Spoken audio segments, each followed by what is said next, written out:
Pickwick Papers by Charles DIckens. Chapter 1. The Pickwickians.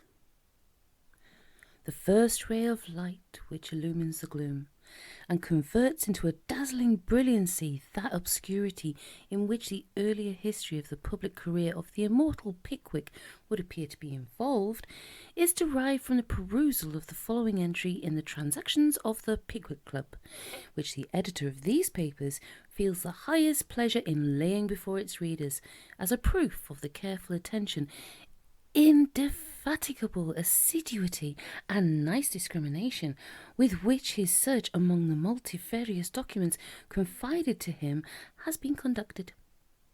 May the 12th, 1827, Joseph Smiggers, Esquire, PVP, MPC, which means Perpetual Vice President, member of the Pickwick Club, yes, presiding.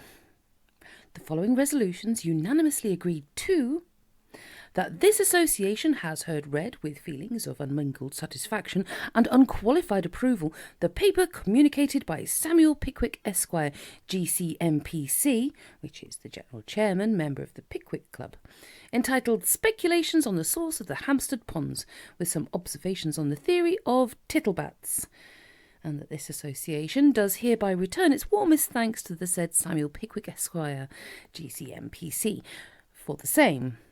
That while this association is deeply sensible of the advantages which must accrue to the cause of science from the production to which they have just adverted, no less than from the unwearied researches of Samuel Pickwick Esquire, GCMPC, in Hornsey, Highgate, Brixton and Camberwell, they cannot but entertain a lively sense of the inestimable benefits which must inevitably result from carrying the speculations of that learned man into a wider field, from extending his travels and consequently enlarging his sphere of observation to the advancement of knowledge and the diffusion of learning. That, with the view just mentioned, this association has taken into its serious consideration a proposal emanating from the aforesaid Samuel Pickwick Esquire, GCMPC, and 3 other Pickwickians hereinafter named, for forming a new branch of United Pickwickians, under the title of the Corresponding Society of the Pickwick Club. That the said proposal has received the sanction and approval of this association.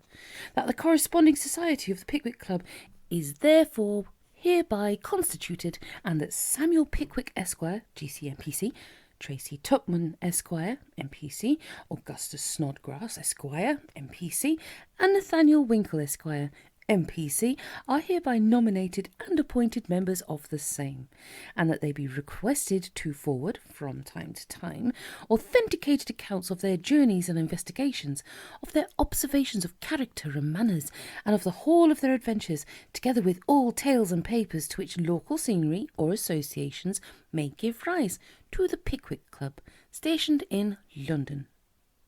That this association cordially recognises the principle of every member of the corresponding society defraying his own travelling expenses, and that it sees no objection whatsoever to the members of the said society pursuing their inquiries for any length of time they please upon the same terms. That the members of the aforesaid corresponding society be and are hereby informed that their proposal to pay the postage of their letters and the carriage of their parcels has been deliberated upon by this association, and that this association considers such proposal worthy of the great minds from which it emanated, and that it hereby signifies its perfect acquiescence therein. A casual observer, adds the Secretary, to whose notes we are indebted for the following account, a casual observer might possibly have remarked nothing extraordinary in the bald head and circular spectacles, which were intently turned towards his, the Secretary's face, during the reading of the above resolutions. To those who knew that the gigantic brain of Pickwick was working beneath that forehead, and that the beaming eyes of Pickwick were twinkling behind those glasses, the sight was indeed an interesting one. There sat the man who had traced to their source the mighty ponds of Hampstead, and agitated the scientific world with his theory of tittlebats, as calm and unmoved as the deep waters of the one on a frosty day, or as solitary a specimen of the other in the inmost recesses of an earthen jar. And how much more interesting did the spectacle become when starting into full life and animation as a simultaneous call for Pickwick burst from his followers, that illustrious man slowly mounted into the Windsor chair on which he had been previously seated and addressed the club himself had founded. What a study for an artist did that exciting scene present! The eloquent Pickwick, with one hand gracefully concealed behind his coat-tails and the other waving in the air, to assist his glowing declamation, his elevated position revealing those tights and gaiters which, had they clothed an ordinary man, might have passed without observation, but which, when Pickwick clothed them, if we may use the expression, inspired voluntary awe and respect. Surrounded by the men who had volunteered to share the perils of his travels, and who were destined to participate in the glories of his discoveries. On his right hand sat Mr. Tracy Tupman, the too susceptible Tupman, who, to the wisdom and experience of maturer years, superadded the enthusiasms and ardour of a boy in the most interesting and pardonable of human weaknesses, love. Time and feeding had expanded that once romantic form. The black silk waistcoat had become more and more developed. Inch by inch had the cold watch chain beneath it disappeared from within the range of Tupman's vision, and gradually had the capacious chin encroached upon the borders of the white cravat. But the soul of Tupman had known no change. Admiration of the fair sex was still his ruling passion. On the left of his great leader sat the poetic Snodgrass, and near him again the sporting Winkle, the former poetically enveloped in a mysterious blue coat with a canine skin collar, and the latter communicating additional lustre to a new green shooting coat, plaid neckerchief, and closely fitted drabs. Mr. Pickwick's oration upon this occasion, together with the debate thereon, is entered into the transactions of the club. Both bear a strong affinity to the discussions of other celebrated bodies, and, as it is always interesting to trace a resemblance between the proceedings of great men, we transfer the entry to these pages. Mr. Pickwick observed, says the secretary, that fame was dear to the heart of every man. Poetic fame was dear to the heart of his friend Snodgrass. The famous conquest was equally dear to his friend Tupman, and the desire of earning fame in the sports of the field, the air, and the water was uppermost in the breast of his friend Winkle. He, Mr. Pickwick, could not deny that he was influenced by human passions and human feelings, cheers, possibly by human weaknesses, loud cries of no. But this he would say, that if ever the fire of self-importance broke out in his bosom, the desire to benefit the human race in preference effectually quenched it. The praise of mankind was his swing. Philanthropy was his insurance office. Vehement cheering follows. He had felt some pride. He acknowledged it freely, and let his enemies make the most of it. He had felt some pride when he presented his tittle-Bayesian theory to the world. It might be celebrated or it might not. A cry of "It is!" and great cheering would follow. He would take the assertion of that honourable Pickwickian whose voice he had just heard. It was celebrated. But if the fame of that treatise was to extend to the furthest confines of the known world, the pride with which he should reflect on the authorship of that production would be as nothing compared with the pride with which he looked around him on this, the proudest moment of his existence. Cheers! He was a humble individual. No. Still he could not but feel that they had selected him for a service of great honour, and of some danger. Travelling was in a troubled state, and the minds of coachmen were unsettled. Let them look abroad and contemplate the scenes which were enacting around them. Stagecoaches were upsetting in all directions, horses were bolting, boats were overturning, and boilers were bursting.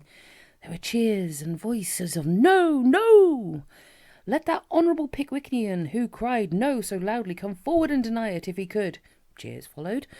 Who was it that cried no? Enthusiastic cheering. Was it some vain and disappointed man?